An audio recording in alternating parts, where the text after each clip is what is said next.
Hello guys, and welcome to Gundam Customs review of Boku no Hero Academia, Chapter 100. Now, if you haven't seen the video before this, or the second video before this, my name is, actually Mr. Right, so, hi guys.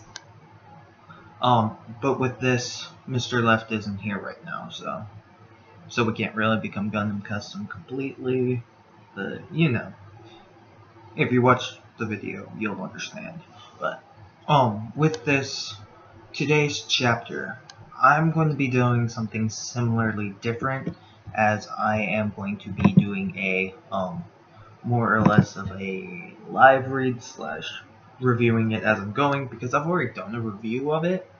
It's quite short in comparison, but it was boring and I was tired and I was rushing. So right now I'm just tired, so I'm not going to be rushing. So let me begin. So we start off in the classroom. Everyone's excited and hyped about special moves. Ectoplasm practically says special moves are techniques that will assure your victory. Cementos more or less says that they're practically a part of you, and any special move that is not considered part of you would not count. Now remember, last chapter they were told they had to learn 3 special moves. Now, for the heroes we know, I don't know if I could count all their special moves, but let's go with All Might. All Might has Detroit Smash, Delaware Smash, United States of Smash, and all the different smashes actually. So he has multiple different special attacks. Now with this, we also go into saying, like, Midnight says, like, a superhero without their own special move is an endangered species. Now with this, Aizawa Sensei tells everyone to get their costumes on and get ready to go. Then they go to the gym, in which it's practically made out of cement, so Cementos can manipulate it and make it the perfect place for them to fight and train and get better as heroes. Now with this, Ectoplasm uses his ability to kind of sort of multiply himself and have them fight them. Now, even before this, we have Aizawa Sensei explaining why they're more or less trying to get them to use their special moves, as they're training to get their secret, or their provisional licenses for heroing. Aizawa Sensei practically is saying that in these scenarios where you'd have to fight or rescue someone, you would need something that can help you that you don't, I don't know if it means you don't always use, but like, it practically, like, in certain situations you need certain things to help you, and this would kind of help you overall get stronger, and it's boot camp most practically. Now with this, as I said, Cementos kind of sort of multiplies himself to become everyone's target, and with this, the kids are to fight them and kind of find out, both power-wise and costume-wise, which way they're supposed to go. And practically when they show all the kids, it actually looks pretty cool. Now, my favorite in this is Momo, because Momo, you know why I like Momo, yeah, because of her intellect. Yes, because of her intellect.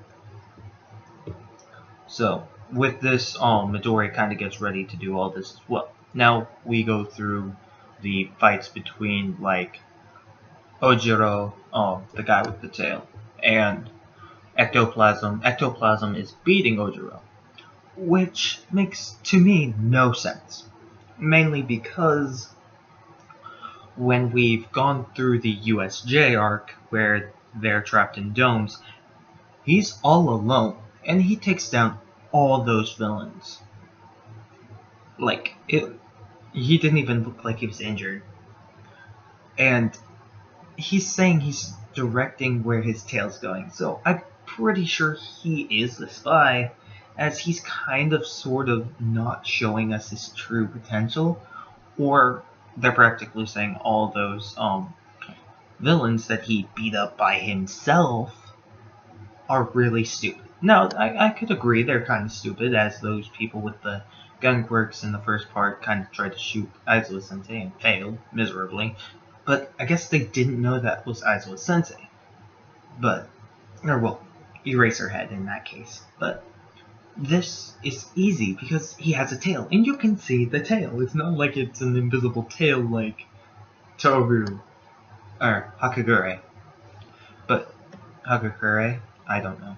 But we actually go on to Mina, who shows off an acid attack, which doesn't really go that far, but it does kind of sort of a little lighter damage. But then Ectoplasm tells her to put her hands or cup her hands together and do it, and it goes a bit longer. And practically he's more or less saying you should practice honing your acid spray, which probably makes it so she could probably be like 3 shots, like maybe use it like kind of a gun, like have her hands together, be like, or a sprinkler. Ba, ba, ba, ba, ba, ba. Shh, ba, ba, ba, ba, ba, ba. Shh. Yeah, but with this, she gets stronger with, or she's learning as well. Then you actually have Deku, who is getting his butt kicked, and his costume's fixed actually, which is a cool thing. Now, it's kind of sad because of what's going to happen later on in the chapter, but I actually enjoy it. And his costume looks pretty cool. Now, with this, Ectoplasm kind of keeps hitting him and says, "Stop daydreaming," because really Midoriya doesn't really know how to control his abilities 100%. Now, we've seen him do it in which he uses his full cowl. Now, this, in my opinion, is kind of confusing, as we've seen him use full cowl on Muscular. Now, this is a different story, as he had to go higher and higher in his limits. Midoriya went to, if I'm not mistaken, 5%, and was doing pretty good until he got to Muscular, in which, like, he had to use, like, over his limit, so, like, 1,000, power from One For All. But with this, we actually go to All Might, who actually kind of just is wondering what's happening with everyone and so on and so forth. He comes in, he uses his muscular mode, he gets out of it like 10 seconds later. Which, the thing that I actually like about his character right now was, or what I really like about his character in general, was he bled every time he did it, or when he got out of his super form. But I guess since it is a second, he doesn't really strain his body as much, but I think I really liked that about his character when he just randomly bled. But he comes in, Aizawa Sensei says you should be resting for the next term, and he's like, I'm a teacher too, and I'm trying to practically help. And Ectoplasm tells Midoriya practically to kind of work on just controlling his quirk a bit more. And Bakugo is just like supremely just mashing like ectoplasms, which is funny because we've always known Bakugo to be the strongest of all, or well, in my opinion, the strongest. Now Todoroki, he kind of gets on that level too, but he chooses not to use his fire powers most of the time. I'm still not 100% sure if he's still not using that. His fire powers because of his father, or if he's actually finally using them to help him. Because if he is, then he's the most powerful, hands down. Right now, Bakugo is. So, with this, practically we have Aizawa Sensei kind of, sort of, just, oh well, we have all the other kids doing their stuff as well. Then we have All Might, who's practically telling him, you're still trying to imitate me, and then he more or less has him, just leaves him and helps everyone else. Now, with this, it's pretty symbolic for him to do this to Midoriya. And he more or less says a little bit later on that it's important for him to find the answers for himself. Now, we have mentioned this before, in which All Might saw that Midoriya didn't want to be All Might, but he wanted to be someone different.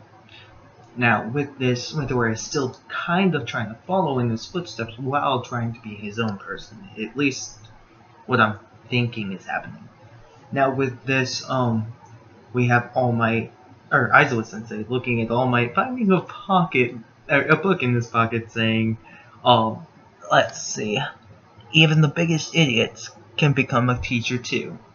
So, yeah, I think it says two with an exclamation point, or it could say tool, but I'm not 100% sure. But with this, Izuku goes to the development studio to practically find something to restrain him so he doesn't actually go full on to break his arm when he uses his quirk. Now, with this, he's about to open the door, and Ida and Uraraka kind of talk about how they want to fix their costumes up as well to help them overall. Now, Aizawa Sensei has mentioned this, so these guys are not really, it's not really uncommon for all of them to get together, but for later on, it's kind of sad because it kind of brings in a new ship. Yeah, I kind of spoiled it there, but And it breaks 2 ships, which is sad. Well, it might break 2 ships, depending on the next couple chapters. But yeah.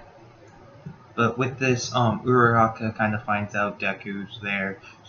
She's quite happy. She runs towards him. He says, Uraraka, and boom. Yes, boom. A giant bomb just went off. And with this, you hear some coughing. You hear two different voices. One is one sec. I think his name's Power Loader, and then the other one is I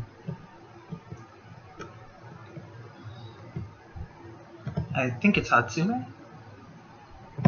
Give me a sec, sorry.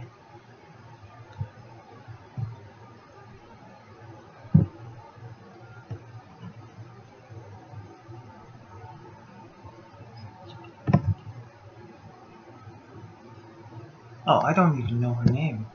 I'm thinking it's Hatsume though. Yep, Hatsume. I didn't turn the screen big enough because it's kind of small. And then we get boobs. Yes, boobs. Boobs. I'm kidding. But with this, it kind of hurts 2 ships.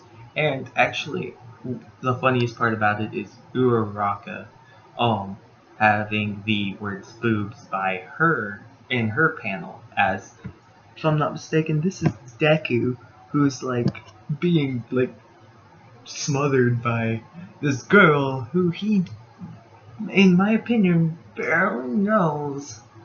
And because all I know is that they worked on a team for the cavalry battle in the festival arc. Now, with this, it's actually quite funny to see Deku's face, especially since you know that Uraraka's there. He's like probably like both primal instinct / puberty and oh crap. Like, I think that's what that face is. It's like, But I actually, that makes it a new shipping, in my opinion. I like shipping characters together.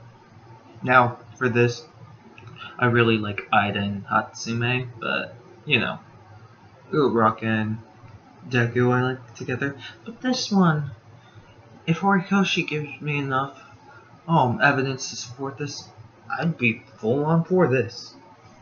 It actually looks quite interesting. Yes, sir. Okay. I'm kind of getting into Mr. Left's kind of field of talking too much, I guess. And that's really how they end the chapter.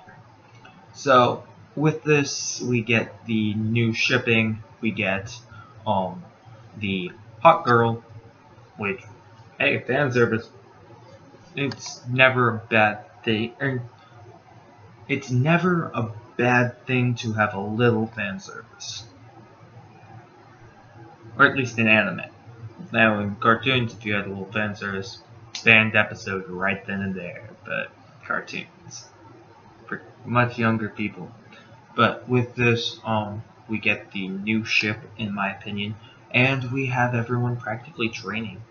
Now, next chapter I feel is more or less going to be revolving around Hatsume, and maybe her trying to get more information out of Deku about what his quirk is, because she needs to help him in this case, because most likely she's the one who's going to help them build the thing that'll help him control his ability, and she'll probably ask a lot of questions and he might, just might, spill it. Yeah. I hope you guys enjoy your day or night. I hope you guys have a custom day. And give me a thumbs up if you liked it. Thumbs down if you didn't. I'm so tired. I'm sorry. Oh, and I've had the earplugs in the entire time. I'm sorry. But I hope you guys enjoyed. Tell me what you think of the chapter. And hope you guys enjoy your night. Or day. See ya. Doobie doobie doo ba doo.